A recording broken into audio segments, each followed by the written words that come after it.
Hola, muy buenos días a todos ustedes. Por parte de la doctora Edna Luna Serrano, directora de este instituto, que lamenta no estar el día de hoy porque está en un compromiso de la universidad, pues les damos la más cálida bienvenida. Como les informaron, les llegó a todos la información, inicia hoy lo que se ha denominado Jornadas de Innovación Educativa e Investigación 2024. Estas jornadas están planeadas para varias sesiones, hoy es la primera y hay varias actividades. Se sumaron en este caso académicos tanto de edición, innovación y desarrollo en educación, como de tecnologías de la información y comunicación de la educación. Es una actividad que propuso la Coordinación de Investigación y Posgrado, sobre todo para tener mayores herramientas y discutir lo de las tecnologías emergentes y obviamente todo aquello que tiene implicaciones para el trabajo de investigación. El día de hoy, aparte de dos talleres que se tendrán más adelante, contamos con la presencia del doctor Alberto Ramírez Martínez de la Universidad Veracruzana, al que le damos la bienvenida y le agradecemos que se haya tomado el tiempo. Siempre estamos lejos de muchas partes, ¿no? Y el traslado a veces es todo un día, no solamente para llegar, sino luego para regresar a su lugar de trabajo. Entonces le agradecemos mucho que haya aceptado la invitación. Con su conferencia Inteligencias Artificiales Generativas y AGEN en la Educación Superior, Consideraciones Éticas, damos por inicio el trabajo de las jornadas. Esperamos que sea de provecho para todo. Les agradezco su presencia y nuevamente bienvenidos. Gracias. Buenos días, muchas gracias a la doctora Guadalupe por abrir estas jornadas. Sean todos bienvenidos, es un gusto, estamos muy felices de tener este evento, especialmente por esta temática que, bueno, pues nos ha alcanzado a todos, entonces creo que es imperante. Es un gusto, como bien dijo la doctora Tinajero, haber organizado este evento junto con el cuerpo académico de medición, innovación y desarrollo educativo y, por supuesto, tecnologías de la información y la comunicación en educación. Al conjuntarnos, creo que propusimos y diseñamos un escenario propicio para la comunidad educativa que nos permita pues adentrarnos, formarnos, discutir y también poner una agenda pendiente sobre lo que requerimos. O sea, la tecnología está encima, nos invade, nos reta y nos procura en una formación y actualización. Entonces, como verán en el programa, nuestra primera actividad de apertura, creo que lo hacemos de la mejor manera, es tener al doctor Alberto Ramírez Martínez, quien me acompaña en la mesa y que nos dará la conferencia inaugural. Es un gusto, agradezco, hoy en la mañana también se lo reiteraba, el que haya aceptado pues el tiempo, el espacio y por supuesto preparar un material. Como verán también posterior a la plática tenemos un taller, que es algo que también le agradezco muchísimo y que también haya preparado material, ¿no? Ya le comenté que en el taller no solamente hay estudiantes, hay académicos, incluso personal administrativo y de apoyo, que eso también es rico en nuestro programa, ¿no? Bueno, me voy a tomar brevemente lectura a la semblanza del doctor, realmente es muy breve. Si me extendiera no acabaría, pero creo que me pareció buen detalle de él, estos elementos muy concretos. El doctor Alberto Ramírez Martínez es doctor en investigación educativa por la Universidad de Lancaster, Reino Unido. Tiene reconocimiento de nivel 2 del Sistema Nacional de Investigadores e Investigadoras del CONACYT, es investigador de la Universidad Veracruzana, actualmente coordina el doctorado en innovación en educación superior y estudia temas de cultura digital, saberes digitales y tecnologías de la información y la comunicación de la educación. Y es miembro incluso del área directiva del Consejo Mexicano de Investigación Educativa. Entonces, sin más, Pues te doy la palabra, Alberto, y pues adelante.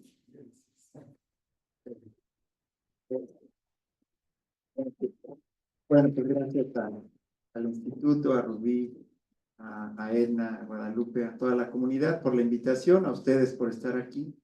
Y bueno, pues reconocer que este evento es importante para el instituto, hablar de innovación y hablar de lo que está sucediendo de una manera crítica, ¿no? Me parece que es, pues, por demás pertinente. Hay que entrarle al tema porque el ChatGPT tiene ya pues 2 años, ¿no? Entre nosotros, y cuántos goles no nos habrán metido, y hay que empezar pues a proponer manifiestos, a diseñar estrategias y estar atentos a lo que está pasando.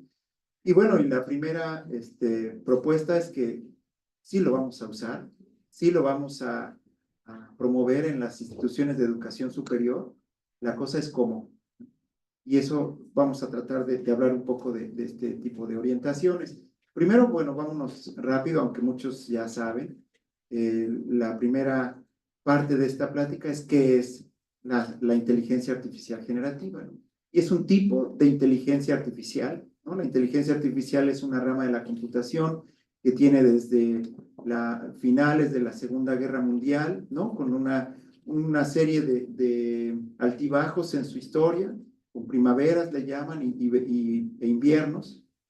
Y justo ahora estamos viviendo pues una primavera de una de las ramas de la inteligencia artificial, que es la generativa. Ahora vamos a ir viendo qué es la generativa y vamos a empezar también con algunas reflexiones. Entonces, la inteligencia artificial generativa, a veces se abrevia como IAG o IAGEN, es un modelo conversador. Y creo que esto, aunque parece trivial, es importante. Y vamos a usar, digamos, la primera sugerencia de uso es utilizar a la inteligencia artificial como un conversador, no como una base de datos de conocimiento, sino como un conversador. ¿Cómo conversa? ¿Qué es lo que hace? Digamos que la inteligencia artificial generativa lo que hace es calcular probabilidades de la siguiente palabra, ¿no? Es parecido a tu autocorrector del WhatsApp, ¿no? Si tú todos los días saludas a tus amigos diciendo, hola amiguitos, ¿no? Cuando estás comunicándote con tu director de tesis y pones hola y te completa con amiguitos, ¿no? Es porque sugiere la probabilidad más alta de la siguiente palabra. Entonces, la inteligencia artificial generativa lo que hace es calcular la secuencia de palabras a partir de probabilidad, ¿sí? Esto quiere decir, y es una diapositiva posterior, que la inteligencia artificial no sabe, sino que predice, ¿sí? Calcula contesta a partir de la probabilidad. Vamos a ver ese ejemplo, ¿no? Si yo les dijera, completa la frase, dice ahí abajo en el cuadrito blanco, we are the champions, ¿no? ¿Cómo completarían esa frase? Por el contexto, por lo que han, en este caso, escuchado, ¿verdad? Dirían que la respuesta es Friends, ¿no? Por la canción de Queen. Aquí lo que hace es que el preentrenamiento o el entrenamiento previo es lo que lo hace tomar decisiones. Si ustedes nunca hubieran escuchado la canción de Queen, no podrían contestar, no podrían decir que la respuesta correcta es Friends, ¿no? Entonces dirían, a lo mejor ahí tenemos otras probabilidades del lado derecho, podrían decir, we are the champions, my brothers, my team, my teammates, my friends, ¿sale? Pero como tenemos un preentrenamiento, como tenemos algo en común, un conocimiento previo o una serie de datos e información que me hace tomar la decisión, digo que la respuesta es Friends, ¿sí? Pero vean la probabilidad de la respuesta, es 26%.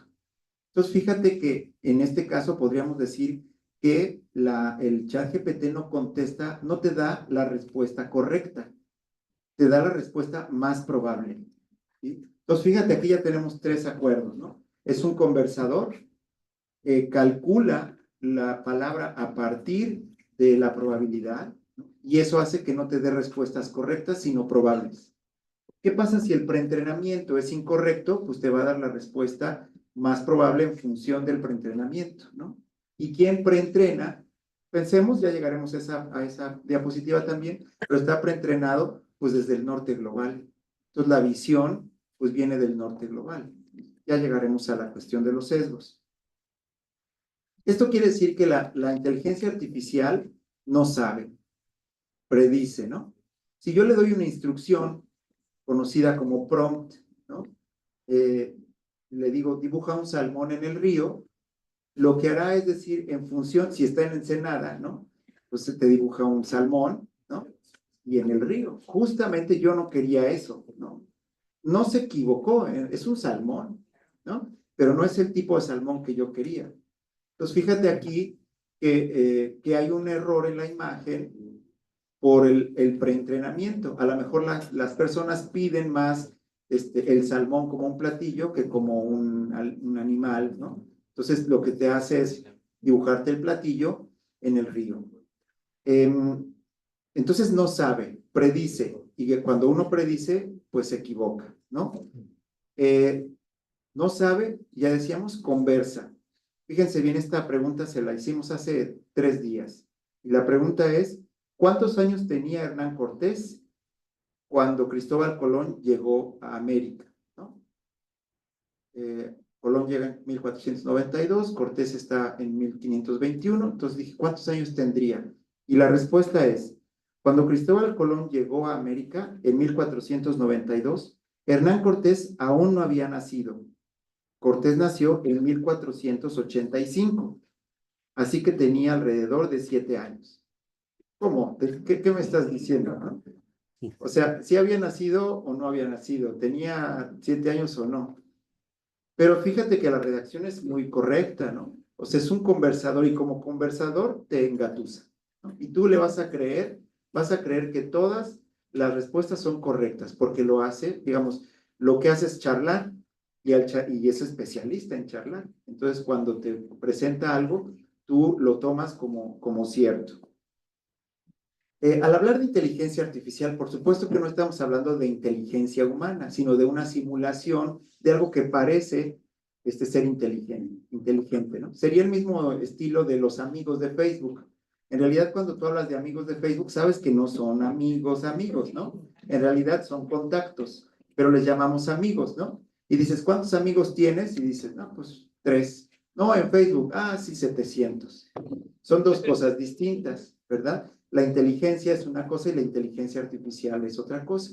Y la inteligencia, así como las historias de Instagram, que tampoco son historias, sino son como momentos, ¿verdad? Tienen un nombre que es homófono, ¿verdad? A la historia, a los amigos, y en este caso a la inteligencia. Y en este contexto entenderíamos a inteligencia o a máquinas inteligentes como aquellas que hacen 3 cosas. Manejan el lenguaje humano, detectan patrones y toman decisiones. ¿Vale? Por ejemplo, en la Universidad de Veracruzana tenemos un robot, el limpiador de playa. Y lo que hace en el campus de Boca del Río es, imagínatelo como una rumba, una de esas limpiadoras de casa, y lo que hace es avanzar en la arena y detectar cosas. Entonces, si observa una lata de cerveza, dice, esto es basura, me lo llevo. Si encuentra un neumático, dice, esto es basura, pero no lo aguanto, lo georreferencio y digo que aquí hay basura. Y si encuentra un cangrejo, dice, aquí lo voy a dejar, ¿no? ¿Qué pasa si encuentra el molde de una conchita para hacer castillitos de arena? Encuentra el molde y no sabe qué hacer. Dice, parece basura, pero parece concha, ¿qué hago?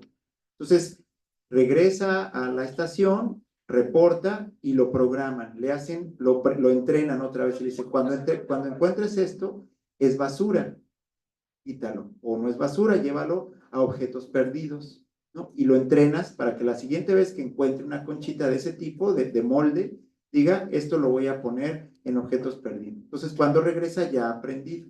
Fíjate ahí cómo tomó decisiones, detecta patrones, y si hablara, te diría, hey, aquí hay un objeto que no reconozco, o aquí hay basura, ¿no?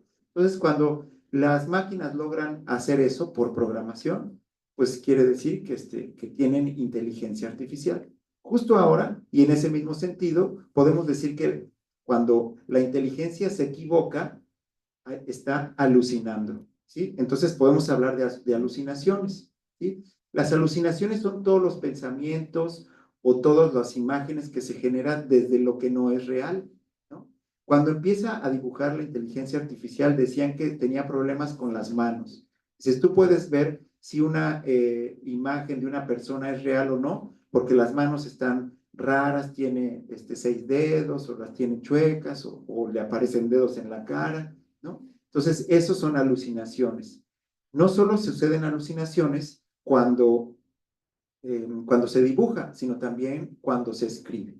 Entonces, esa es, digamos, la parte de este modelo desde el sentido de la conversación. No es una base de datos de conocimientos, como Wikipedia, ¿no? Wikipedia en ciertos sentidos sí tiene conocimientos, sí tiene atrás seres humanos que podrían ser responsables de lo que se está diciendo. Esta máquina lo que hace es calcular probabilidades. Y imagínate la cantidad de problemas que pudiera tener. Si tenemos en un plano cartesiano 2 puntos, y te digo, únelos, siendo que cada uno de los puntos es una palabra, pues los unes con una línea. Pero si tuviéramos 20 puntos, ¿cómo los unes? ¿Qué decisión tomas? Y si tuviéramos un punto por cada palabra que hay en español, imagínate cómo logras calcular la unión de un punto con otro. Entonces, todo esto es en función de probabilidades. Si yo voy a decir el caballo corre por el campo, ¿qué probabilidad hay que después de él siga otro él? Pues la probabilidad es muy baja. Entonces, por eso no te va a decir él corre, ¿no? ¿Qué probabilidad hay que sea caballo o campo? Pues también son altas, pero no va a ser, por el preentrenamiento, no va a ser correcto decir el campo corre por el caballo, sino por probabilidad te va a decir el caballo corre por el campo. Entonces, lo que hace, fíjate, es un modelo de lenguaje, pero que trabaja a un nivel léxico, no sintáctico. No sabe gramática, sino que sabe la probabilidad de lo que viene. Ahora, el poder de cómputo que tiene ahora, pues es que se sabe todas las reglas digamos, toda la probabilidad a partir de la probabilidad de las palabras que siguen, pues puede inferir, digamos, de alguna forma, las reglas gramaticales de cualquier idioma, inclusive con un tono. Tú le puedes decir, usa el tono de Juan Rulfo para describirme qué es lo que se hace en el Instituto de Investigaciones de aquí de la UABC, ¿no? Entonces te puede hacer con un tono, no solamente la sintaxis aparente, sino también los tonos de hablar. Bueno, eso es lo que se refiere al chat. Ahora vamos a hablar de lo generativo. ¿Qué es generar? Cuando vamos a explicar qué es generar a partir de lo contrario, qué es degenerar o deconstruir, ¿no? Una vez que entendamos qué es deconstruir, vamos a hablarlo en el otro sentido. Esta charla la tuvimos hace un año con Luis Medina Gual, con Alejandro Pisanti, con Elvia Garduño Telis, y más o menos de ahí vienen estas reflexiones. Y decía Luis, por ejemplo, en la película de Roma, ¿no? Tú puedes identificar ahí las imágenes. A lo mejor no es tan claro, pero ¿podrías decirme de qué color es la playera del chico de la izquierda, de su derecha, de ustedes? Amarilla, ¿no? Anaranjada, amarilla, ¿no? Pero a la hora de quitar los colores, de degradar, de degenerar la imagen y perder los colores, pues ya tengo ahí escala de grises. Ahí no es tan claro, pero no podríamos identificar los colores. Entonces, cuando yo degenero, cuando yo degrado o deconstruyo, pierdo información, pero en el caso de la película de Roma, se pierde información de los colores, pero se ganó nostalgia, se ganó una forma de comunicar. Entonces el director decide usarlo en blanco y negro, ¿no? Entonces pierde, pero no pierde del todo. Pero ¿qué pasa si fuera al revés? Si yo te digo, a partir de la imagen de abajo, dime de qué color es la playera del niño. Sería otra vez, pues, alucinar o predecir. Decir, bueno, pues como es no sé, de Ciudad de México, ha de ser blanca. O como es de acá, ser azul clarito. Si yo tengo una obra y después la hago como en mosaicos o en 8 bits, ¿verdad? De la imagen de la izquierda hacia la derecha, yo podría decir que sí corresponde, ¿no? Simplemente se le baja la resolución. Pero si yo hiciera al revés, de la imagen de la derecha me pidieran construir la de la izquierda, pues está muy difícil que yo llegue de la imagen de los 8 bits al Van Gogh de la izquierda, ¿no? ¿De qué color es ese uniforme? Vamos a usar su preentrenamiento, ¿no? Su preentrenamiento es los soldados mexicanos, a lo mejor los policías, no sé, entonces podrían estar pensando que el color de ese uniforme es beige, es olivo, es caqui, ¿no? ¿Qué color están pensando esos tres? ¿Alguien algún distinto? ¿De qué color es el saco de las personas? Verde. No. Ni idea, ¿no? O sea, ¿cómo podríamos llegar de ese color blanco y negro a este amarillo? Si yo les hubiera dicho son de Bolivia, bueno, a lo mejor, y si tienes el conocimiento podrías haber adivinado, pero sí se dan cuenta cómo es adivinar. O sea, construir es adivinar. Entonces, el chat GPT lo que hace es pura adivinanza. Digo chat GPT, pero me refiero a Gemini de Google, a Claude, a otros generadores como Perplexity, ¿no? Esa es la manera en la que trabaja, ¿no? Con un lenguaje, con un modelo de lenguaje amplio o Large Language Model, que la traducción no llega a ser siempre la misma, puede ser modelo de lenguaje amplio o modelo amplio del lenguaje o modelo de lenguaje profuso, ¿no? Pero son los Large Language Model. El LLM, por eso verán que también algunos se llaman Llama, ¿no? Porque es LLM. Entonces, estos LLM incluyen al ChatGPT, incluyen a Claude, incluyen a Perplexity, a Gemini, al Copilot de Microsoft. Entonces, bueno, pues cuando yo digo ChatGPT, pero en realidad me refiero a todos los modelos de lenguaje amplio. Y eso es lo que hacen, adivinar, inventar qué es lo que sigue, ¿no? ¿Recuerdan este caso? ¿No? Es una imagen de un Cristo, a esa imagen se le conoce como aquí el hombre, ese homo, ¿no? Y entonces en una iglesia en Borja, en España, resulta que tenía algunas descarapeladas o algún problema ya de daño en la imagen. Y lo que hace la cuidadora de la iglesia, que nos damos cuenta que no era restauradora de arte, es crear, ¿no? A partir de lo que ella creía y de algunas representaciones, crea la imagen y lo que obtiene es el de la extrema derecha, ¿no? Que en la burla de hace unos años, en lugar de ese homo, le decían ese mono, ¿no? Entonces le queda eso, ¿no? Yo no sé si esta es la imagen que tenía que restaurar. Pensemos que sí. Bueno, si la de la izquierda era la imagen que tenía que restaurar, ¿cómo fue que pasó de esta a la de allá? ¿No? O sea, vean cómo la generación pues pudiera ser así, digamos, algunas tareas que nos han entregado, a lo mejor así han quedado, ¿no? Como ese mono.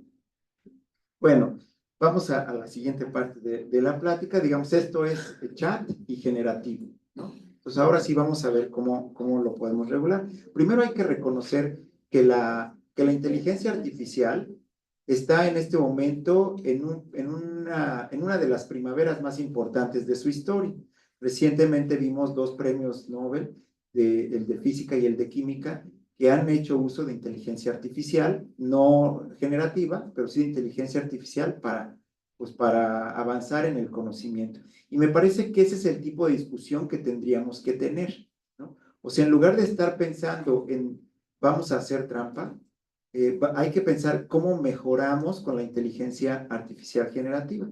Creo que la tecnología logra 3 cosas. Nos logra hacer ver más cosas de manera más rápida, con más profundidad, ¿sale? O sea, vemos más profundo y vemos más rápido, ¿no? Casi altus fortius sitios, ¿no? Tecnológicos.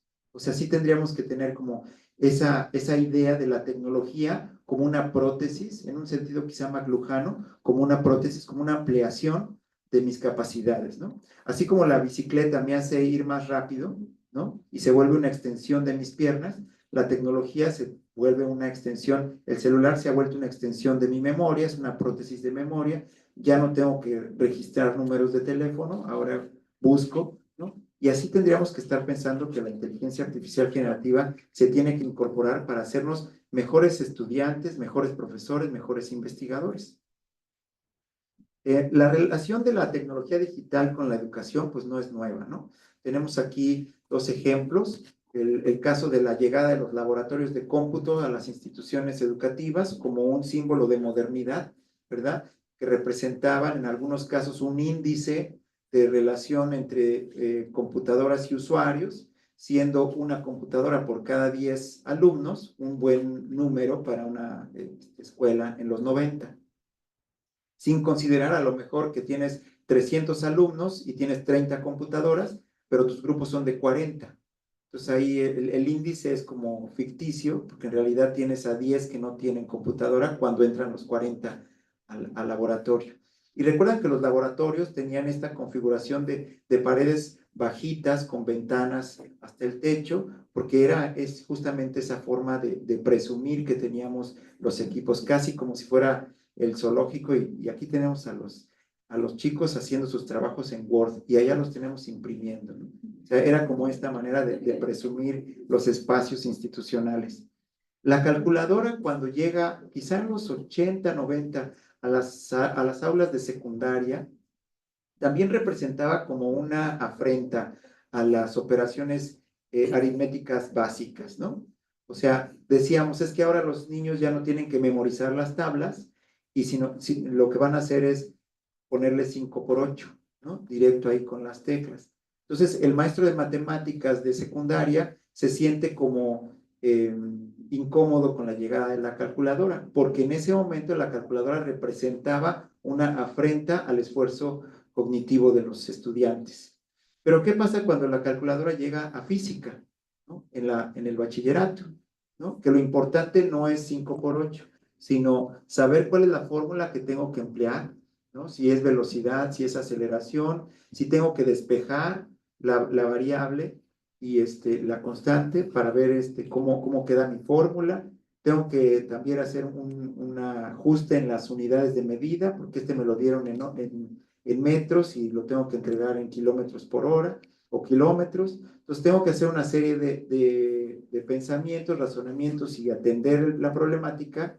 Y cuando llego a cuál es la raíz de 25 y lo calculo con la calculadora, pues eso ya no representa ningún problema para el profesor de física. Es más, es una posibilidad de que puedan hacer las cosas más rápido, como decíamos, ¿no? Más rápido, más profundo, más amplio. Entonces, en ese momento, la calculadora encuentra la justa medida, ¿no? Y decimos, aquí sí. Y es más, les voy a pedir a los estudiantes una calculadora científica y les voy a enseñar a que la sepan usar, cómo calcular las funciones trigonométricas. No es trivial, necesitas hacerle, hay un shift y luego coseno y tienes que poner y tal, ¿no? Entonces, se vuelve la calculadora un aliado en la educación. Justo en esa disyuntiva estamos ahora, ¿no? ¿Cómo evitamos que la calculadora o el chat GPT sea usado para que yo no piense cuál es 5 por 8 y se lo pida? ¿Y cómo le hacemos para que me ayude a calcular la aceleración? Ese sería el sentido, ¿no? Vámonos más por el sentido de la calculadora en física y no en matemáticas de secundaria. Tenemos un cambio importante ahora, ¿no? Digamos, la computación estaba relacionada con lo numérico, con lo técnico. Digamos, computar pues se relaciona en realidad con corpus, ¿no? Con conjuntos de datos. En todo caso, podríamos pensar que son palabras, pero como un corpus de palabras, como el proyecto del índice de Santo Tomás de Aquino, de las obras. Es un proyecto de 1949, quizá el primero de los proyectos de computación con el área de humanidades, y lo que hacen es calcular todas las palabras de la obra de Santo Tomás y se hace un índice de cuáles son las palabras por su frecuencia, ¿no? De ahí podríamos pensar, pero de todas maneras ahí estaba relacionado la palabra como un conjunto de datos, no estaba todavía como lo estamos viendo ahora. Pero vean cómo pasamos en alemán, computadora es Rechner, Rechner es calculadora, Rechnen es como calcular. Entonces, ordenador en España, ¿verdad? Ordenador en el sentido inglés de sorting, cuando haces el sort de poner el orden de los números, ¿no? Y poder calcular. Entonces, las computadoras tenían esta relación de origen con lo numérico, ¿no? Y con lo técnico. Actualmente estamos más en un momento de cultura digital, ¿no? Donde la cultura digital implica situaciones personales, ¿no? Situaciones también de literacidad informacional, digital, nuevas literacidades, de ciudadanía digital, ¿no? Cuestiones mucho más cercanas a lo social. También seguimos todavía con cuestiones de ofimática, ¿no?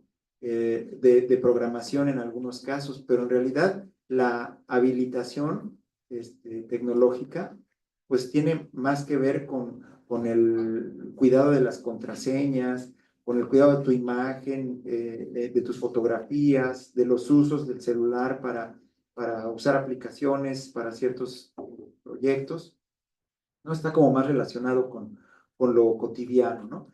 Digamos que hablar de cultura digital, en realidad estamos hablando de cultura, ¿no? El adjetivo digital, pues cada vez es menos relevante. La cultura digital es cultura, ¿no? Porque ahí vemos a la Orquesta Sinfónica de Jalapa, que es la más antigua de México, la podemos ver todos los viernes en línea, escuchar, podemos hacer un paseo virtual por algún museo, podemos leer, podemos comunicarnos, tener videoconferencias, ¿no? O sea, pocas veces nos reunimos para cuestiones más técnicas. En realidad, los que no somos de las áreas técnicas la usamos para cuestiones de cultura disciplinaria, cultura general, cultura como hereditaria, pero como cultura, ¿no? Y lo digital, pues, se vuelve como un espacio, nada más. Ayer platicábamos sobre las flores amarillas del 21 de septiembre, ¿no? Y cómo los jóvenes de bachillerato entienden el significado porque viene de un movimiento, de una canción, de una novela en Argentina, donde para expresar la amistad se regalaban flores amarillas en el inicio de la primavera en el hemisferio sur. Y en México lo hemos adoptado, aunque sea en septiembre, ¿no? Y llegan las chicas y los chicos con sus flores amarillas para regalárselas. Pero también llegan el 21 de marzo porque era en primavera, entonces se interpreta, ¿no? Y eso es un ejercicio de la cultura digital, aún desconectados, ¿no? Aún sin estar pues en contacto con una pantalla, que las chicas lleguen con sus girasoles, pues representa algo que han observado en los contextos digitales.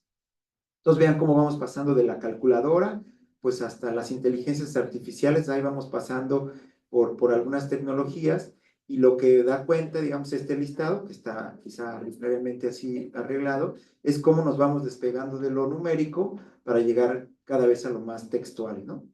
Y al llegar a lo textual, pues tenemos una complicación, porque nuestro sistema educativo es textocéntrico.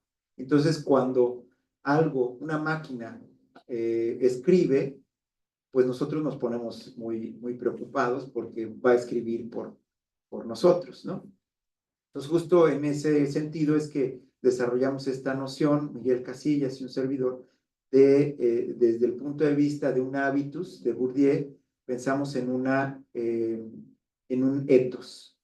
Y también consideramos un ethos aristotélico que tiene que ver, digamos, el ethos de Bourdieu habla de un modo de ser, y el ethos aristotélico habla de ser buenas personas, ¿no? De tener a alguien bueno que me hace tomar decisiones y que yo puedo decir, esto es lo conducente. Entonces, la idea es que se establezca un ethos académico y digamos qué es permitido y qué no es permitido en la educación superior. Y eso considerado también niveles, no es lo mismo en un técnico superior universitario que en una licenciatura, que en el posgrado. O sea, hay ethos distintos, como tampoco es lo mismo en el área de artes como en el área de humanidades o en el área de ciencias de la salud. Entonces, cada comunidad tiene que tener un hábitus, ¿no? Y ese hábitus también, pues, un ethos que los haga actuar y tomar decisiones. Por ejemplo, en nuestra área de educación, Yo podría decir que vamos a usar el ChatGPT para hacer la traducción de un texto ruso al español. Y de esa forma yo puedo tener acceso a un texto ruso que de otra forma era inaccesible para mí. Pero si yo fuera del área de la traducción, hacer eso ya es una trampa quizá, ¿no? O sea, ya no representa, ya cambia el modo de ser y la manera de ver el uso, ¿no? Entonces, dependiendo de la disciplina, es que podemos hacer o no algunas cosas. Tendríamos que definir en el instituto, en los programas del posgrado, qué esperamos de los estudiantes y los profesores y el personal en general al utilizar la inteligencia artificial generativa. Entonces, en el sentido que ponemos acá, como ejemplo, es hablar del cine, por ejemplo, como un espacio que también te invita a ejercer tu etos, ¿no? O que tiene un etos como espacial. El cine lo que promueve es un silencio y una oscuridad solemne. Antes, cuando llegabas al cine de niño, y llegabas tarde y ya estaba apagada la sala, tus padres te decían, espérate aquí a que se te acostumbre la vista y ya buscamos los lugares vacíos. Entonces ahí estás y ya empiezas a ver y dices, ay, hay dos. Ya te metes despacito. Y si traes tus golosinas, las abres así, para no hacer el ruido y sacas, masticas quedito, ¿no? Porque el silencio y la oscuridad eran parte de ese modo de ser, ¿no? Hoy ese etos en los cines ha cambiado, ¿no? Llegas tarde, prendes la luz, ¿no? A ver dónde quedé, te llaman por teléfono y contestas, en la sala VIP te acuestas y te llevan nachos, ¿no? O sea, el etos del cine ha cambiado, ¿no? Entonces, digamos que los lugares tienen ciertas formas de ser conducentes. Cuando estás parado en la Tijuana Ensenada y de repente alguien te rebasa, ¿no? Tienes maneras de reaccionar. En algunos casos dices, pues me voy atrás, ¿no? En algunos otros dices, ah, no, yo por el acotamiento. Y en otros dices, yo me quedo aquí porque es lo correcto, aunque esté harto, tengo que quedarme en la fila. ¿Qué es lo que te hace tomar esa decisión? Bueno, entre otras cosas, las leyes, ¿no? Pero si no hubiera posibilidad, si no hubiera posibilidad de que alguien te estuviera viendo, pues podrías decir, no lo hago porque no es correcto, ¿verdad? Como cuando has comido un chicle o un caramelo y traes la basura en la bolsa, ¿no? Lo pelas, tienes dos opciones con la basura, o la tiras al suelo o te la guardas en tu bolsa y después la tiras cuando estés en el bote de basura, ¿no? Ese es el etos, ¿no? Esa es la forma de ser. Tú decides qué es lo que tienes que hacer, ¿no? El otro ejemplo es el carrito del supermercado, ¿no? Cuando terminas de hacer las compras, llevas el carrito a tu cajuela, lo vacías y después con el carrito, ¿qué haces? Lo llevas a donde están los otros carritos, lo dejas a media calle o se lo dejas al coche de junto atrás, ¿no? Entonces, cuando tomas la decisión, no pasa nada. Nadie ni te regaña ni te felicita, ¿no? Simplemente lo haces a un lado y lo dejas. O lo llevas y te regresas, ¿no? Esa es una manera que tú, digamos, que te define y tú actúas en función de cómo eres, ¿no? Lo que buscamos es definir un etos escolar. Digamos que si tú estás en el salón de clases y dejas el celular y hay un etos en el espacio, en la comunidad, y tú regresas, el celular tendría que estar ahí, ¿no? Si esto lo haces en la plaza y lo dejas en el food court y vas por el refresco, pues cuando regresas ya no está, porque no hay ese etos, ¿no? Es más, estando ahí te quitan el celular, ¿no? Entonces, lo que buscamos es determinar, formar un etos. Y lo hemos hecho. Los niños de preescolar, niños y niñas de preescolar, cuando están acostumbrados a tomar lo que les gusta y cuando un compañero, es más, creen que lo que les gusta es de ellos. Cuando un compañero, una compañera lleva una pluma, una goma en forma de sandía y la ve y dice, me gusta, es mía, se la lleva y en su casa le dicen, no es tuya, regrésala, en el mejor de los casos. Y la maestra también le dice, eso no es tuyo. Entonces los alumnos pequeñitos empiezan a entender que no pueden tomar lo que no es de ellos, ni un celular, ni una goma de sandía, ni un texto del ChatGPT o de la Wikipedia. Ese es el objetivo que tendríamos que dejar, ¿no? No puedes tomar cosas que no son tuyas, ¿no? Tenemos como esta experiencia actual de aplicarles la prueba de Turing. ¿Saben cuál es la prueba de Turing? Cuando empieza la inteligencia artificial, Alan Turing lo que hace es probar si las máquinas realmente son inteligentes. Y para hacerlo, lo que hace es poner en un cuarto a tres entidades que no se ven, ¿no? Una que va a platicar con dos, y las otras dos, que una es una máquina y la otra es otra persona. Entonces, tú platicas con dos cosas y al final de la plática tú dices quién es la máquina y quién es la persona. Si la conversación es tan buena que te hace pensar que la máquina es persona, la máquina ha pasado la prueba de Turing porque es buena conversadora, ¿no? Entonces, lo que estamos haciéndole a las tareas ahora son pruebas de Turing, ¿no? Decimos, ¿lo escribió el alumno o el ChatGPT? Y en las de hace 2 años, cuando estaba la tarea bien redactada, dices, ¿cómo ha mejorado su redacción? Y llegabas al final donde decía, en resumen, ¿no? Y ya te decía el resumen. Ah, ya después te diste cuenta que eso era trampa. Y los que estaban escribiendo también, entonces ya lo omitían, ¿no? Y ya no lo ponían. Yo no creo que sea una cuestión siniestra y malévola de los que quieren hacer trampa, sino que están explorando las formas de usarlo y nosotros, profesores, de repente no sabíamos cómo. A mí me alerta un poco el tema de esto en Facebook, de repente te sale, esta inteligencia artificial es indetectable, úsala, ¿no? Y esta otra tiene el botón de humanizar los textos. ¿Cómo? ¿Por dónde va la cosa, no? Completamente alejada del ethos, ¿no? Que queremos formar. Entonces, ¿qué se puede y qué no se puede, ¿no?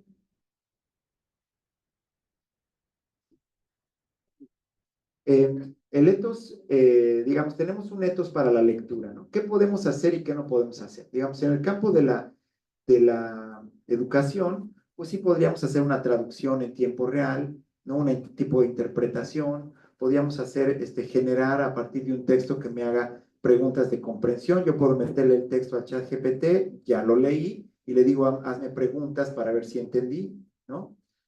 Charlar con el autor, por ejemplo, podría meter todas las obras de Bourdieu y preguntar, ¿no? ¿Cuál es la noción de capital cultural, ¿no? Y a lo mejor tener como una actividad de prelectura, ¿no? O de postlectura, pero nunca de sustitución de la lectura. Si me dejan leer algo y yo lo que hago es pedir resumen y entregarlo como reporte de lectura, pues eso sabemos que es incorrecto, ¿no? En la UNESCO dicen, si sientes que está mal, ¿no? Entonces, cuando tú estás usándolo y dices, ay, esto no es correcto, es porque seguramente no es correcto, ¿no? ¿Qué pasa con la escritura? Hay dos tipos de texto. Ahora en la literatura se llaman los low level work. El texto que es low level work es aquel que no representa ningún compromiso cognitivo, ¿no? Por ejemplo, podría ser generar los subtítulos de un video. Podría generar inclusive la minuta del consejo técnico escolar. Podría ser el resumen de una charla, ¿no? Esta charla se está grabando, tiene un audio, el audio se puede procesar y podríamos pedir que sacaran el resumen, los 5 puntos más importantes, y pudiera ser como una invitación a la lectura. Entonces, todo eso se le llama low level work. Y lo que son textos creativos y que requieren de un compromiso cognitivo, pues esos no pueden ser intervenidos por el ChatGPT, ¿no? O sea, todo lo que es ensayos, reflexiones, pues eso no lo podemos hacer, ¿no? O sea, Alexa, hazme la tarea, ese sí está mal, ¿no? No podríamos irnos en ese sentido, porque implica, pues, no tener ese compromiso cognitivo, ¿no? Y pues hacer trampa, ¿no? Que es justo lo que no queremos hacer. Tenemos entonces nuevos problemas y nuevos cuidados, ¿no? A lo que le estamos llamando plagio en algunos lugares, que realmente no es plagio, ¿no? Porque el plagio es tomar un texto de un lugar en específico y tomarlo como propio, ¿no? Y después el profesor identifica ese texto y dice, esto yo ya lo leí, y va a la obra original y dice, aquí está, lo encuentra, ¿no? Entonces esto no es plagio, porque ya dijimos que el ChatGPT lo que hace es generar textos y prácticamente como es probabilidad, todos son inéditos. No hay manera de encontrar un texto en otro lugar. El texto que has generado es inédito. Entonces, fíjate, es tan nuevo que ni siquiera está tipificado el problema, ¿no? O sea, estaríamos hablando de deshonestidad académica, pero no de plagio. Está la postura que dice que claro que plagia, es más, plagia también, que ni siquiera identificamos que es un plagio. Si yo le pido que haga una imagen no sé, de un barco en estilo Van Gogh, para retomar la idea de Van Gogh, pues lo va a dibujar, ¿no? Y va a usar estas pinceladas como más expresionistas, como más gruesas, ¿no? Y quizá, pues eso no le está dando crédito y pudiera ser también hay un área gris de derechos de autor. El ChatGPT 4 tiene 1 millón de millones de textos que consulta para construir, digamos, ha sido preentrenado con 1 millón de millones de textos. Es opaco, no sabemos cuáles son esos textos. Sabemos que el 5% son de la Wikipedia, pero no sabemos el otro 95% de dónde vienen, ¿no?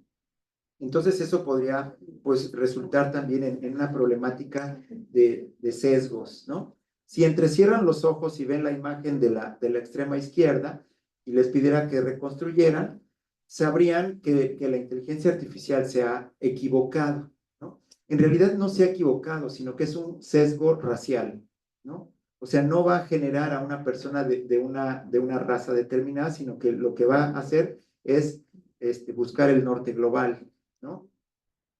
También tenemos problemas de género, ¿no? Sesgos de género. ¿Por qué las inteligencias, perdón, las asistentes de casa, ¿cómo se llaman? Siri, Alexa, Cortana, Lucía, Mónica, todas mujeres al servicio del hombre. Si eso no es violencia de género, es. Entonces, desde ahí nos están escribiendo, desde el hombre blanco, privilegiado, con violencia de género, con violencia sexualizadora. Elvia Garduño nos sugiere, y les sugiero yo ahora a ustedes, los que tengan el celular en la mano, busquen en Google Imágenes colegiala, colegiala, en Google Imágenes, y verán los resultados que les salen. Tenemos entonces también el problema de la desinformación, ¿no? ¿Ya tienen algunos resultados? Bueno, pues la hipersexualización, ¿no? El problema de la hipersexualización, lo tenemos ahí en Google, claramente, ¿no? Si buscamos también en imágenes, también propuesta de Elvia, mujer exitosa, busquen mujer exitosa y vean las imágenes. Vean, vean los sesgos, ¿no? Que tenemos ahí. ¿Cómo son? Blancas, ¿cómo están vestidas? Delgadas, ¿no? Las morenas traen traje sastre, ¿no? Entonces, para ser exitosa, tienes que ser como oficinista, parece, ¿no? Como empresaria. No hay, los rarámuris que corren los ultramaratones, no están ahí como exitosos, como exitosas, ¿no? Entonces, esa es parte del sesgo. Y dice Elvia de manera simpática, detrás de los sesgos estás tú, ¿no? Un poco jugando con la canción. Bueno, ahí tenemos a Super Pedro, ¿no? Con una, pues una idea también de la información falsa. Entonces ya nos vamos acercando hacia la parte final. La idea es entonces trascender la impostura, ¿no? Impostura entendido como la acción de ser un impostor y de decir, ese texto es mío y yo lo hice, ¿no? Entonces lo que buscamos es trascender la impostura. El problema del copy-paste que ha pasado al prompt and paste, pues ahora hay que regularlo, ¿no?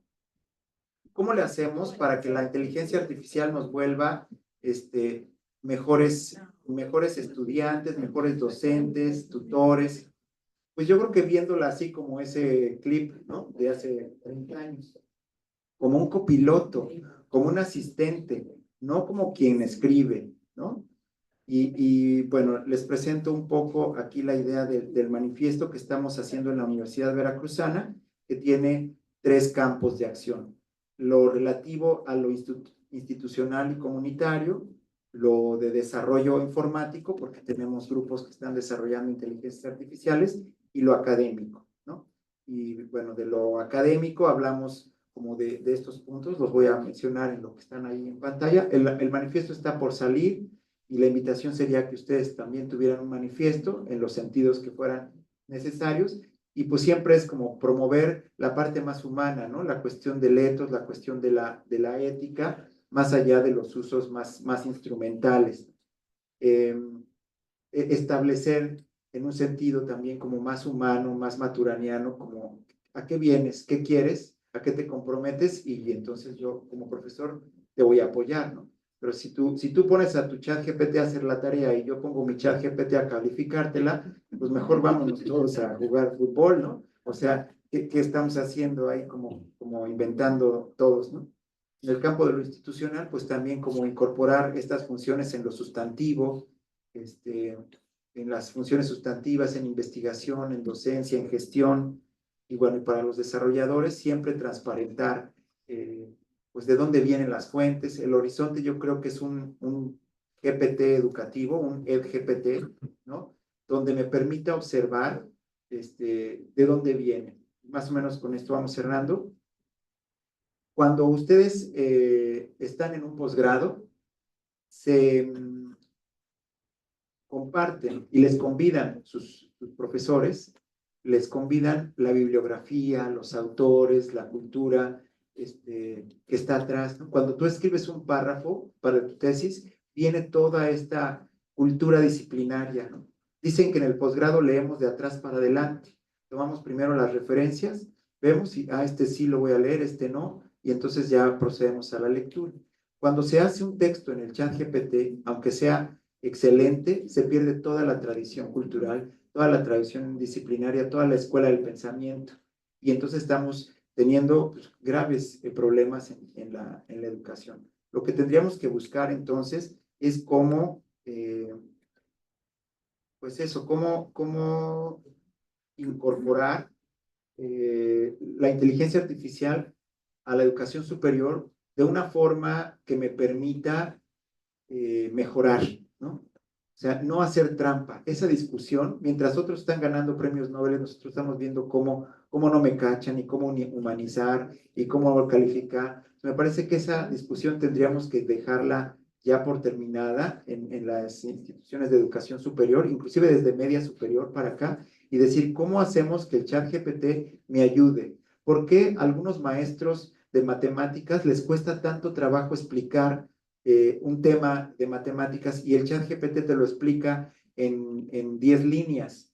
Bueno, ¿cómo le hago para que el profesor pueda mejorar su didáctica usando el chat GPT, que vea cómo es más clara la explicación y entonces a partir de un asistente pueda mejorar su práctica, ¿no?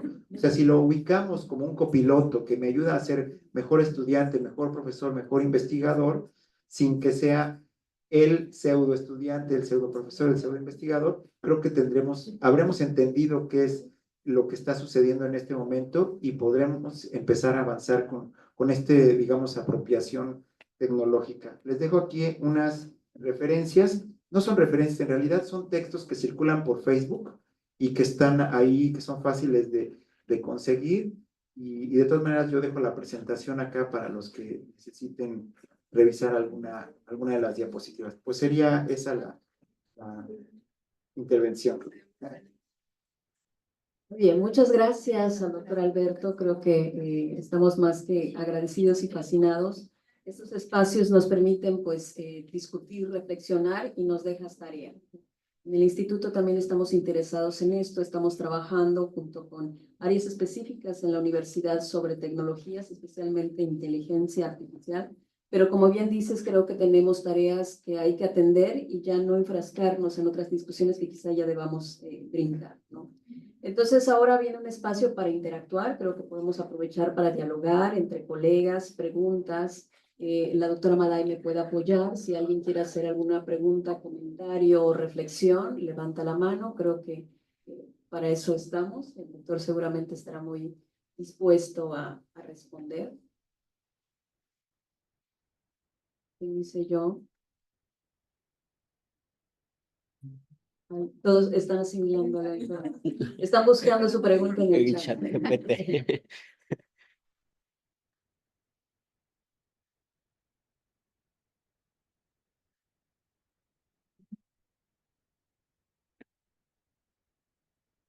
Va.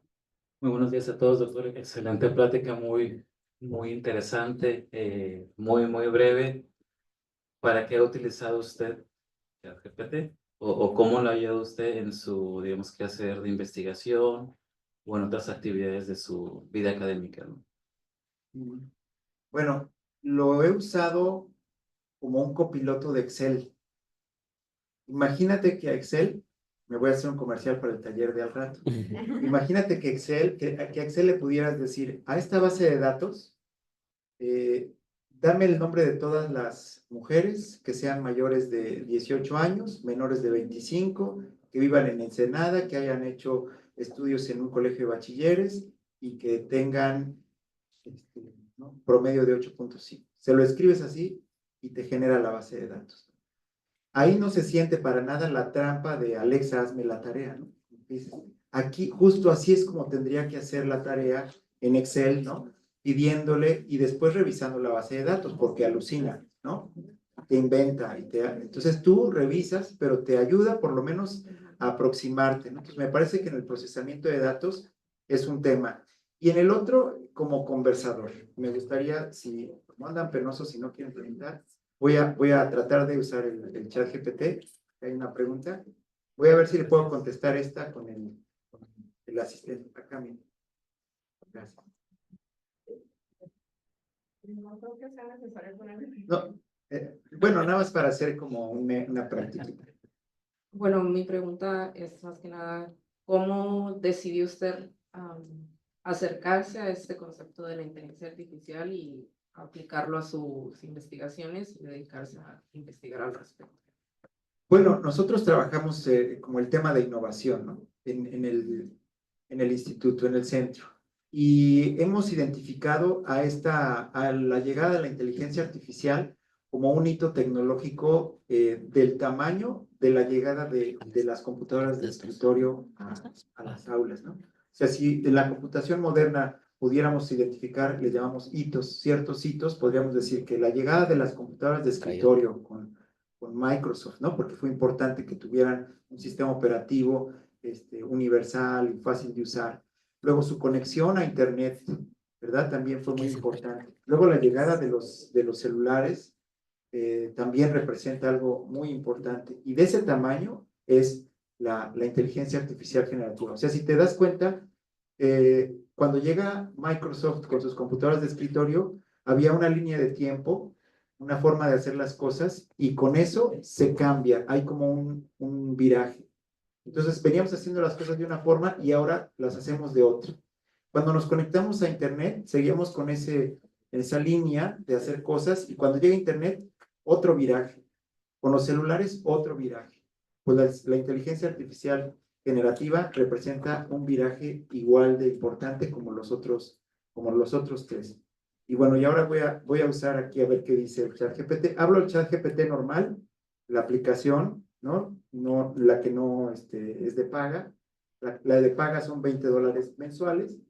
Solo sería, si no jala ahorita es porque la ha usado, ¿no? Y entonces me pide que deposite para continuar.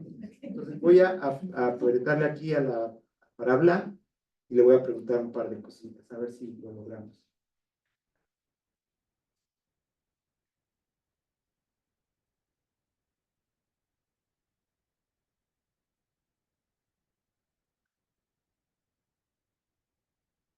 Hola.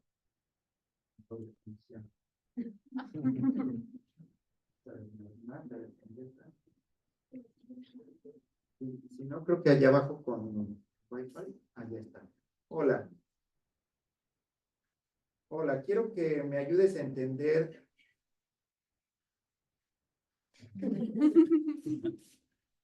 Hola. Tengan paciencia porque hola, quiero que me ayudes a entender qué son las humanidades digitales. Y para hacerlo quiero que me hagas preguntas, no me des respuestas directas.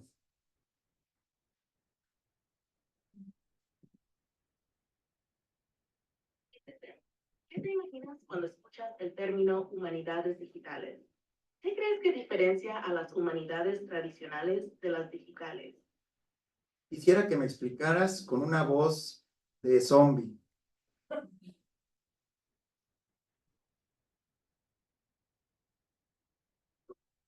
Las humanidades digitales. ¿Por qué crees que usan herramientas tecnológicas para estudiar a los seres humanos y su cultura, en vez de hacerlo de manera tradicional? ¿Qué aportes nuevos crees que puede darles la tecnología a estas disciplinas? Creo que las humanidades digitales se relacionan con el arte. ¿Estoy en lo correcto?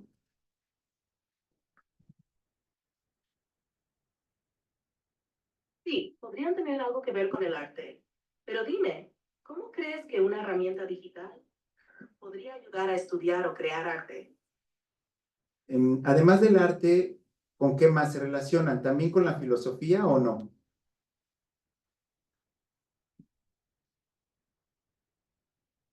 Buena pregunta. ¿Cómo crees tú que la filosofía podría... Y la relación que tendría con la filosofía es lo que me interesa saber.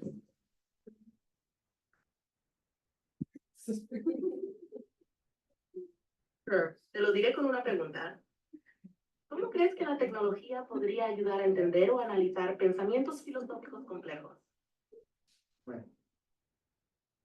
además de esto, el modelo de lenguaje actual sí hace las voces. Yo creo que ya no quiso porque lo he usado mucho, pero modifica la voz, conserva la voz de este modelo que tengo, que es una mujer, y lo que hace es que la finge. Entonces te dice así como con un tono, no es que se vuelva un zombie, sino que ella misma lo intenta. Ahorita hizo girl nada más, ¿no? Pero te puede usar distintas voces, y esa idea era como para acercar a las personas que lo están utilizando. Además de la conversación, se graba todo, se queda aquí guardado. Entonces yo podría compartir esta liga con mi profesor, ¿no? Y le mando mi conversación, ¿no?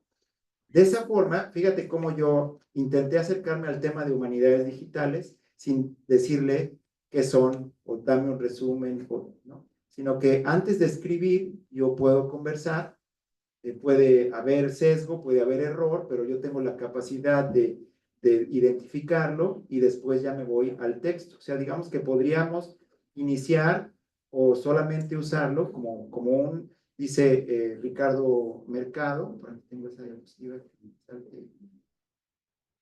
que lo podríamos utilizar en un sentido vigotskiano, como el par más avanzado, ¿no? Imagina que el chat GPT te ayuda a salir de una zona de confort y te lleva a una zona de desarrollo próximo a partir de una conversación. O sea, si yo me engancho en una conversación experta y yo puedo entender, en este caso no sabía que eran las humanidades digitales y ahora sé que incluye el arte, la filosofía, le pedí que lo hiciera a partir de un enfoque como más socrático, a partir de preguntas, sin que me diera respuestas directas, se vuelve un asistente, ¿no? Un compañero.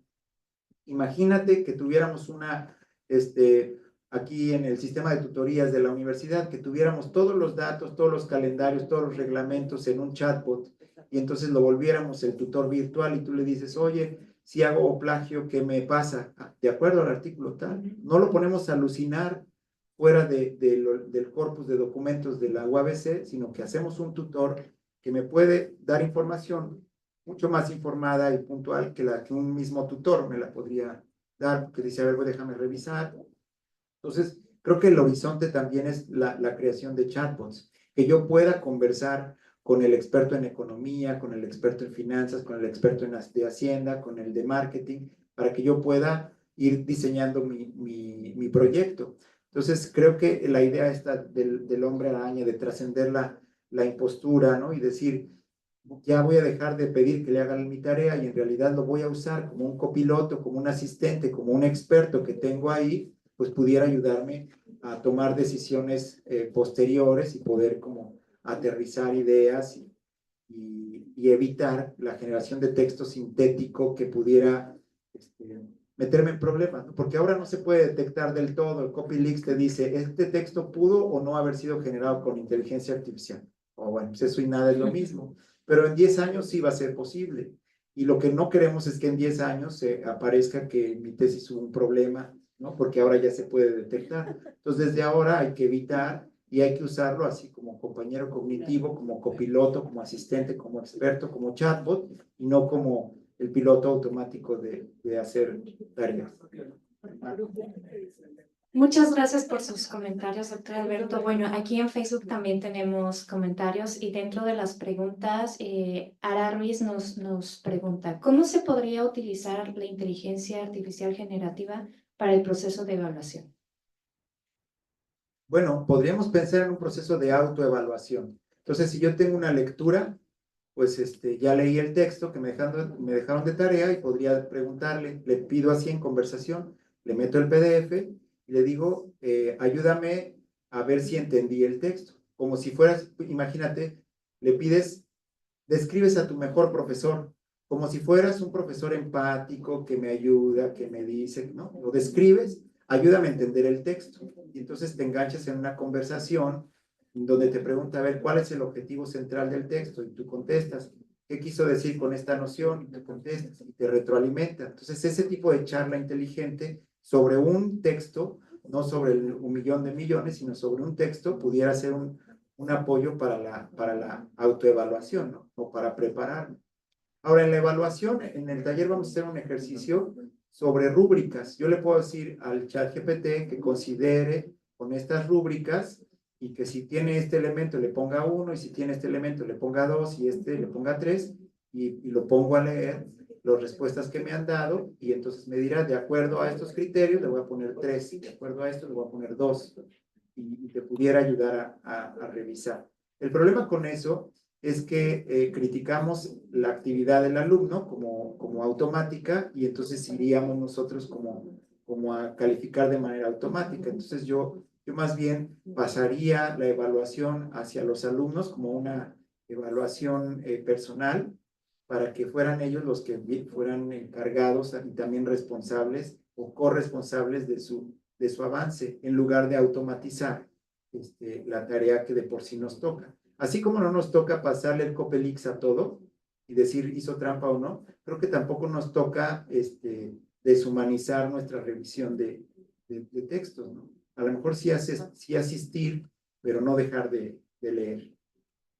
Muchas gracias. Otra pregunta es, ¿ChatGPT es la única inteligencia artificial con esas funciones o hay otras que son equivalentes? Hay otras, ahora viene fuerte Perplexity. Perplexity lo que hace es como, digamos, la ventaja que tiene Perplexity es que tiene, te da referencias, ¿no? Aparentemente. El ChatGPT también te puede dar referencias, pero a veces las inventa, a veces no existen. Existe el autor, pero no la obra, o no existe nada de los dos. Perplexity ya te ubica y hasta te pone con superíndices la liga para que vayas allá. Pero de todas maneras es ficticio. Decíamos hace rato que en este posgrado tienen a sus dioses y a sus demonios y leen a algunos y dejan de leer a otros porque hay una cultura del posgrado, una cultura de los que trabajan en evaluación, de los que trabajan métricas, de los que trabajan innovación y favorecen a algunos autores y tienen como un sello, ¿no? Eso se pierde en las inteligencias artificiales generativas. Además de Perplexity, pues está el de Google, que es Gemini, está Claude o Claude, que es muy bueno redactando, búsquenlo, úsenlo, Claude, y por supuesto que está ya en WhatsApp incorporado el de Meta, y pues también está el Copilot de Bing en el ecosistema de Microsoft, que a ese pues no hay que de perderlo de vista, porque Microsoft ha sido protagonista en todos estos hitos tecnológicos, ahora ha quedado atrás, pero eventualmente todos tenemos instalados los paquetes de Microsoft, entonces cuando llegue el copiloto de manera accesible, un copiloto para Word, para PowerPoint, para Excel, pues eso te va, si tú manejas todo el ecosistema de Microsoft, pues se va a volver la inteligencia artificial generativa más utilizada. Por el momento el ChatGPT es el popular porque es el primero que pegó, que llegó y que se ha instalado, ¿no? Como pionero, ¿no? Buenos días. Ahí me lo pegué mucho. Yo tengo una duda. Por ejemplo, si yo utilizo como una herramienta a ChatGPT y yo la hago el prompt, ¿se llama? Y por ejemplo, yo trabajo mucho con procedimientos. Entonces, esos procedimientos yo los escribo y se los defino. Voy a hacer un procedimiento para tal cosa. Entonces, el punto número 1 es esto, el 2 es esto, 3, 4. Yo defino todos los procedimientos. Pero lo meto a ChatGPT con la intención a veces de que me diga, le digo, hazme un diagrama de flujo, o por ejemplo, mejórame el procedimiento tal, o agrega en tal punto, desagrégalo en otros puntos y ayúdame a que sean más claros. A lo mejor, no sé, hago como, yo le doy las instrucciones, pero nada más le pido ayuda en algunas cosas muy específicas.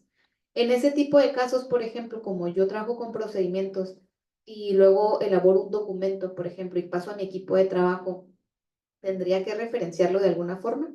O sea, esa es la duda que tengo. A veces lo utilizo bastante para procedimientos, pero no sé cómo lo tenga que referenciar. O si, por ejemplo, la imagen que elaboro de un diagrama de flujo, ¿cómo le pongo? Si en la imagen, en nota abajo, tengo que ponerle imagen elaborada con inteligencia artificial o con apoyo de inteligencia artificial. Esas son mis dudas. Y lo que están haciendo las instituciones de educación superior que no tienen todavía así como manifiestos, o los primeros manifiestos que hicieron, nos contaba ayer una profesora de la Ibero, es que se pone el prompt y se ponen los usos, ¿no? O sea, lo que hay que buscar es como la transparencia. Entonces, si tú lo usaste, tienes que declarar que lo usaste e incluir el prompt. A lo mejor todavía en el estilo de editorial que usas para citar, no tienes claridad en cómo citar el prompt, pero al menos en pie de página tendrías que poner este proceso, se optimizó usando el siguiente prompt y lo pones. O esta gráfica fue generada por esta tecnología. O sea, habría que ser transparentes, claros y decir cómo se usó, ¿no? Y aquí vendría lo del manifiesto de uso. Si en tu disciplina está valorado hacer ese tipo de cosas, pues muy bien, pero si no, pues hay que verlo. El problema ahora es qué es bueno y qué es malo, y la noción de bueno y malo difiere. Yo he tenido charlas con estudiantes y un estudiante me dijo, a mí me cuesta mucho trabajo escribir, entonces yo lo que hago es tener mis ideas centrales, y de esas ideas centrales yo le pido al ChatGPT que las redacte y me da el texto. Y me decía muy determinantemente, pero le pido en el prompt que no ponga otras ideas que no sean las mismas, las mías. Y yo le dije, ¿y tú crees que eso está bien? Dice, sí, porque soy yo, solo que yo no sé escribir.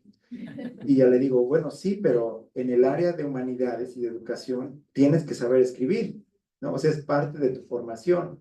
No puedes pedirle, digamos, si estuvieras en el área de marketing, ¿no? Y dices, hazme un anuncio o un copy para un celular, pues a lo mejor te redacta un texto con las características de la mejor venta, de la mejor, ¿no? Pero en el área de humanidades, lo que yo veo es que para saber escribir, tienes que leer. Entonces, alguien que no sabe escribir es porque no ha leído. Entonces, creo que el uso del chat GPT para redactar tus ideas en el área de humanidades, que es donde yo me muevo, sería incorrecto. Lo raro de esto es que él estaba convencido de que era una práctica correcta. Ya cuando le hice ver que en la tradición disciplinaria lo importante de esta carrera es aprender a escribir, y para escribir hay que leer, pues ya lo cambió su manera de ver. Pero su argumento es, pero en el Word también te subraya en rojo y tú decides o no si está bien la ortografía o si la aceptas o no. Digo, bueno, sí, pero ahí estás tomando una decisión, no estar Word redactando todo por ti, ¿no? Entonces, igual si tú recibes un documento lleno de palabras de Word subrayadas en rojo y le das seleccionar todo, aceptar, también está mal. Tienes que ir revisando palabra por palabra para ver si es una noción que acabas de inventar y que no está en el diccionario, o el uso que te sugiere es incorrecto. Entonces, sí, creo que depende de la cultura disciplinaria las prácticas que se van a aceptar o no. Sería el mismo caso de la traducción. En nuestra área creo que es correcta, pero en el área de la lingüística, pues ahí sería vista de otra forma. Gracias. Creo que Estrella, ¿qué dices? Sí, está aquí. Buenos días. En particular me llama mucho la atención esta parte del uso o más bien los aspectos éticos del uso de la inteligencia artificial. Para mi trabajo estoy explorando un poco del uso de la inteligencia artificial para la evaluación de textos en inglés en campos académicos. Estuvimos explorando qué tanto se aproximaba a las evaluaciones de humanos con el uso de la inteligencia artificial a través de rúbricas precisamente. Se le daba instrucciones precisas y pues con base en ellas la inteligencia pues hacía evaluaciones.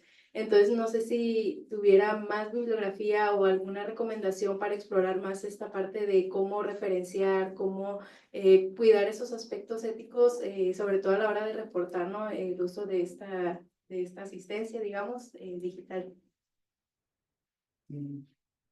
Bueno, sí, yo creo que es importante ser claros y darle crédito a lo que, o reportar lo que estás haciendo. Si has usado un prompt, pues hay que ponerlo.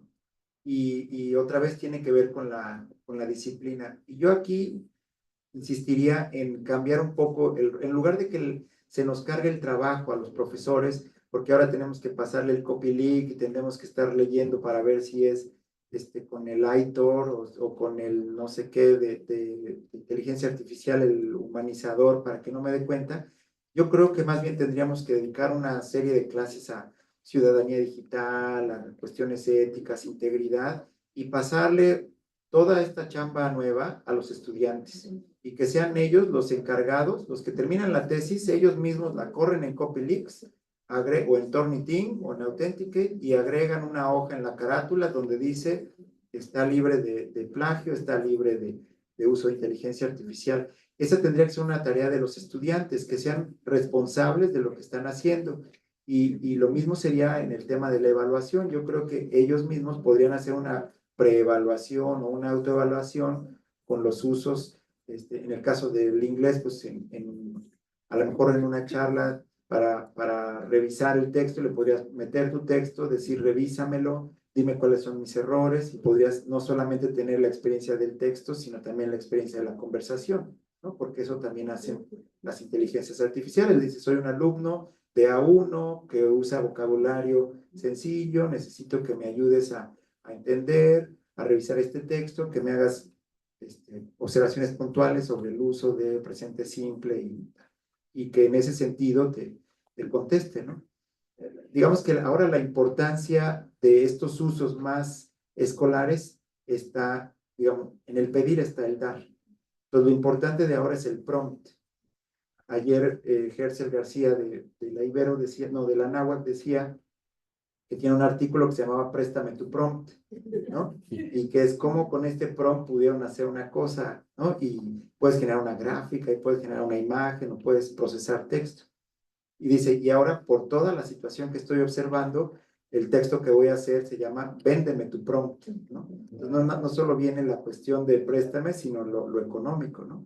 Todas estas tecnologías de freeware, ¿no? Que tienes acceso a 20 consultas o a 100 tokens y cada generación de imágenes te cuesta 5 tokens y de repente se te acaba, pues te hace también entrarle a un tema de pagar por la tecnología y eso también pudiera ser limitativo para personas, ¿no? O sea, te deja fuera, si puedes pagar, estás dentro de la discusión y si no pagas, pues creo que no puedes estar discutiendo todo esto. Entonces, ahí también hay implicaciones pues de los pagos, ¿no? Se encarece otra vez todo. Vámonos ya con dos preguntitas, vamos de consulta y luego ya con estrellas.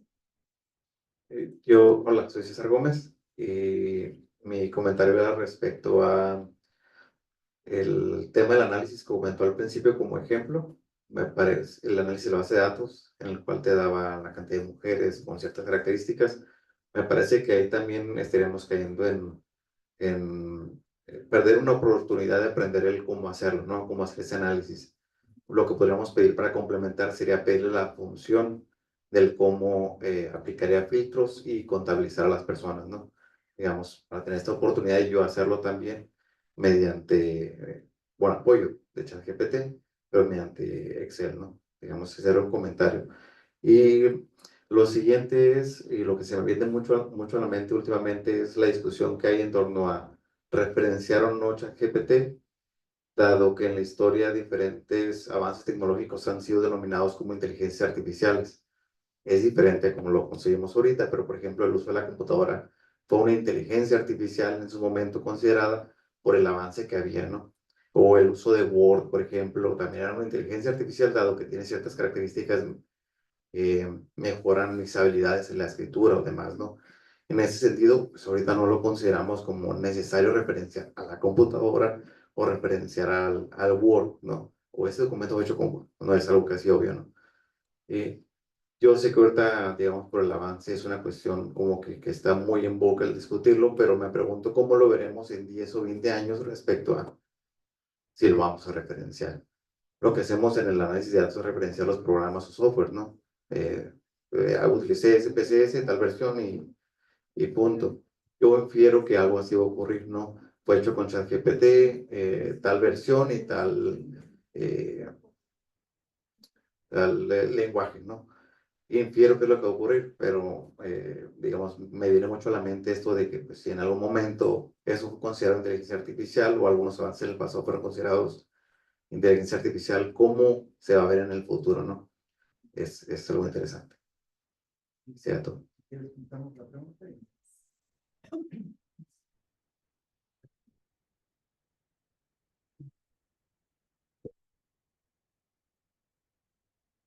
Bueno, muchas gracias por su visita aquí al instituto, que realmente va a ser de gran significado, sobre todo para nuestros estudiantes de posgrado.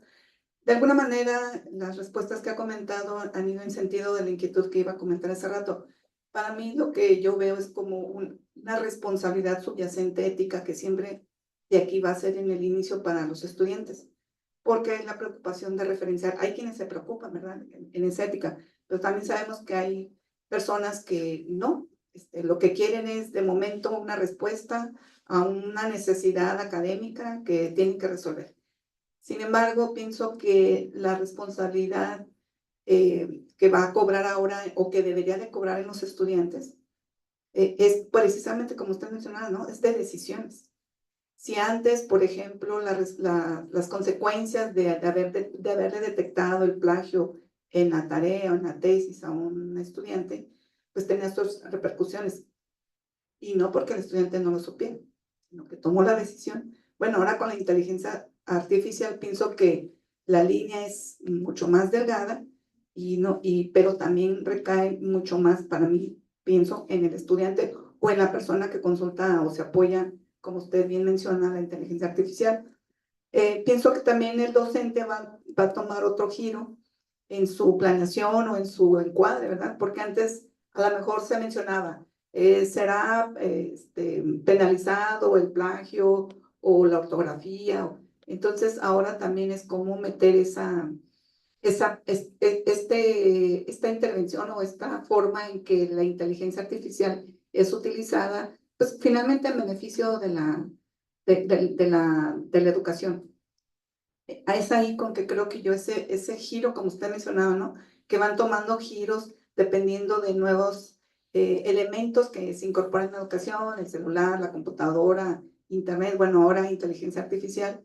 Creo que esos giros, para mí los veo todavía un poco como fascinantes, por ponerle un adjetivo, decir, ¿cómo van a ser? O sea, todavía no me los imagino. Quizás hasta que ya llegan o que ya lleguen, veremos cómo es el comportamiento tanto del docente como del estudiante, pero soy también partícipe de su comentario que el estudiante finalmente es el que utiliza la inteligencia artificial, el que debería ser responsabilizarse de manera ética y profesional para usarla, para mencionarla, pero sobre todo pienso yo que es para cambiar su formación. Entonces, esa es la parte que para mí ha sido fascinante en la inteligencia artificial. Entonces, pienso que tiene que ver con la responsabilidad profesional y con la ética, que esa es la parte importante que ahorita está cobrando la inteligencia artificial, porque ahora sí que llegó para quedarse. Ya no es cuestión de decir si va a funcionar o no, yo pienso que ya es un hecho. Gracias. Gracias, sí. Yo estoy de acuerdo. Creo que lo que tenemos que hacer es una visión más humana de lo tecnológico, ¿no? No podemos dejarnos ir por lo tecnológico y por esta fascinación que que nos haga experimentar y hacer cosas y que nos cambie en este momento de cambio, que nos haga cambiar nuestro ethos en nuestra institución y que empecemos a despreciar ciertas cosas. Citar o no, referenciar o no, depende también de la cultura académica, ¿no? Por ejemplo, los editores de libros, al final acostumbraban a poner hasta el tipo de letra, ¿no? Este libro usó Times New Roman 15, no sé qué, papel de tantos gramos, porque era una práctica importante para ellos determinar, ¿no? O comunicar. En algunos casos, a lo mejor nosotros cuando hacemos un libro en educación, no le ponemos el tipo de letra que usamos. En algunos casos, en la ingeniería de software, no solo ponen el software, sino la licencia. Con la licencia tal, ¿no? Para que se vea que compraron el software. Entonces hay prácticas disciplinarias, ¿no? Que nos irán indicando qué es lo aceptado en nuestra área. Por el momento, como estamos en una zona gris, una zona que no tiene como tanta regulación, yo creo que todo lo que buscamos en el área de la investigación es ser claros, ser transparentes y que en ningún momento nos juzguen o nos echen para atrás una investigación porque usamos un software o una tecnología sin reportarla, ¿no? A lo mejor decir usé esta tecnología para hacer una gráfica de barras ya quedó superada, ¿no? Como decía. Pero si uso una nube de palabras, si hago una nube de palabras, sí tienes que decir si la hiciste con R, si la hiciste con Python, si la hiciste con un Cloudy.net, ¿no? Porque sí demuestra cierta afinidad tecnológica, todavía. Entonces creo que nosotros en esta área todavía tenemos que ser muy precavidos y evitar que después se tipifique el problema y digan, es que eso era incorrecto. Bueno, era incorrecto, pero mi sentido común me invitó a poner el prompt y a lo mejor sobra, pero no hace daño que sobre. Y bueno, la cuestión también de los usos, tú decías, para aprender, yo en lugar de pedirle, hazme esto, le diría, explícame la fórmula. Creo que eso tiene que ver con el interés personal. O sea, yo me iría con la idea de, esta es una oportunidad para las personas y en la universidad, pues creo que para los estudiantes, ¿no? Lo que habría que decirle a los estudiantes es que con esto te puedes volver un súper estudiante, ¿no? Que con esto puedes manejar Excel, puedes manejar Python, puedes manejar textos, como antes no lo manejabas. ¿Te interesa aprender Excel? Usa ese camino. ¿Te interesa reportar lo de la tabla del Excel? Pues también pídele solamente el resultado. Entonces, dependiendo de tu compromiso y de tu horizonte de formación, le dirás, házmelo completo o enséñame a hacerlo o ayúdame a esto, porque como en la calculadora al principio de la charla, pues hacer la raíz cuadrada de 125 a mano, pues me toma 5 minutos y ponerla en la calculadora, me toma 2 segundos. ¿Cuál es el objetivo? Aprender el algoritmo de hacer la raíz cuadrada, pues entonces no uses el ChatGPT. O el objetivo es calcular la aceleración, pues entonces no importa que uses la calculadora. Si el objetivo es aprender Excel, pues no le pidas que te lo haga. Si el objetivo es procesar tus datos, a lo mejor te ayuda a eso, a ver más profundo y más rápido. Entonces, regresamos a la frase de la UNESCO. Si tú crees que lo que estás haciendo está mal, no lo hagas, seguramente está mal. Entonces, si tú sientes que al pedirle que te lo haga, en lugar de que tú pongas la fórmula, le resta algo, pues úsalo para que te explique. Pero si en realidad la opción de antes es no lo hago, o le digo a mi becario que lo haga, que es exactamente lo mismo, y yo reporto los datos, pues ahora ya tengo un becario aquí que me lo puede hacer rápido y que me lo puede hacer. De todas maneras, ni lo hice, solo le dije, hazlo tú, haz el resumen. Entonces hay ciertas prácticas que de todas maneras antes eran igual de dudosas en términos éticos, ¿no?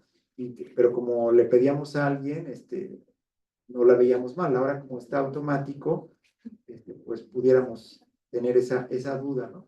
Entonces, ¿qué pasa, por ejemplo, en un artículo que te piden el resumen en inglés, en portugués y en español? Pues ahí tendrían que tomar ustedes un acuerdo. ¿Le puedo pedir que me haga la traducción al portugués y al francés y al inglés o no?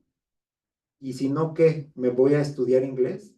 ¿O le digo a mi becario que lo haga? ¿O le pido a mi amigo de Brasil que me lo O sea, ¿por qué no y por qué sí? Tendríamos que tener claro, pero creo que es eso, tener claro qué es lo que puedes hacer y qué no. Estaba escuchando ayer unos colegas que decían, ahora las estudiantes de este proyecto me están pidiendo las palabras clave y la extensión del documento, porque eso es lo que meten en la tecnología para decirle, estas son las palabras clave, este es el documento, este es el sentido, y te daba la tarea tal cual, ¿no? Entonces creo que ya necesitaban así exactamente los elementos del prompt. Entonces creo que en lugar de estar como en cacería de brujas, lo que tendríamos que hacer es sensibilizar, ¿no? Con esto vas a poder hacer más cosas, vas a poder procesar, no sabías usar Excel y ahora sí lo vas a poder hacer, no sabías hacer un resumen, ahora sí lo vas a poder hacer, pero no dejes de leer, no dejes de escribir, que esto no sustituya tu esfuerzo, tu conocimiento, sino que vaya más allá. Y ayer justamente, el lunes, estuve con unos colegas de la Ibero y el doctor Valenzuela decía, un restaurantero tiene acceso a un montón de inteligencias artificiales en los repositorios de inteligencias artificiales para que se vuelva tu asistente en el WhatsApp o para que puedas pedir permiso. ¿Por qué no tiene que hacerlo? Si gracias a esa inteligencia artificial puede resolver un problema que antes pues era complicado para él, ¿no? Entonces, en ese caso no tenemos problema de que él use la inteligencia artificial para pedir los pedidos por WhatsApp. ¿Por qué sí tendríamos problema en usarlo para procesar Excel? Bueno, pues si somos del área de estadística, pues a lo mejor sí hay que saberlo. Pero si nosotros ahora hacemos un proyecto y decidimos hacer una aplicación y la aplicación se la describimos y le digo al ChatGPT que me la haga en Python y para Android y para iOS y me la hace, pues me parece que es un avance, ¿no? No siento que sea ninguna trampa porque el diseño está acá y en lugar de pedirle a mi colega programador que lo haga, pues se lo pido aquí, ¿no? Entonces, salvo que le dijera, invéntate una aplicación que resuelva esto, pues bueno, ¿no? Pero si ya tenemos todo y lo único que le pedimos es, ahora muéstrame el código, ahora ayúdame, creo que está todavía en un área de debate de si es correcto o no es correcto y creo que la respuesta depende de la formación de cada persona. Bueno. Muy bien, pues, ¿qué te digo, Alberto? Muchísimas gracias. Creo que me atrevería a decir que a nombre de la comunidad del IDE te agradecemos este espacio, este tiempo, esta charla que nos deja pensando, nos deja con tarea, no solo a profesores, sino también a estudiantes y autoridades, ¿no? Porque esto nos involucra a todos. Entonces, creo que es parte del trabajo que nos atañe a todos y que, bueno, pues nos dejas aquí en este trabajo. Les agradecemos, le agradecemos de nuevo a Alberto. Vamos a tener un espacio, quienes se registraron en el primer taller, nos vemos a las 11:30 en el aula 303, con el taller Procesamiento de Datos en Hojas de Cálculo con Inteligencia Artificial. Entonces, pues vamos, quienes se registraron, pues podemos seguir aprovechando el trabajo del doctor Alberto, que han visto que es muy dispuesto para apoyarnos en esto. Entonces, mil gracias. Le damos un aplauso al doctor. Y bueno, lo menos que podemos hacer es reconocer este trabajo. Al correo enviaremos la constancia correspondiente. Entonces, mil gracias y bueno, Gracias. tengan buen día. Gracias.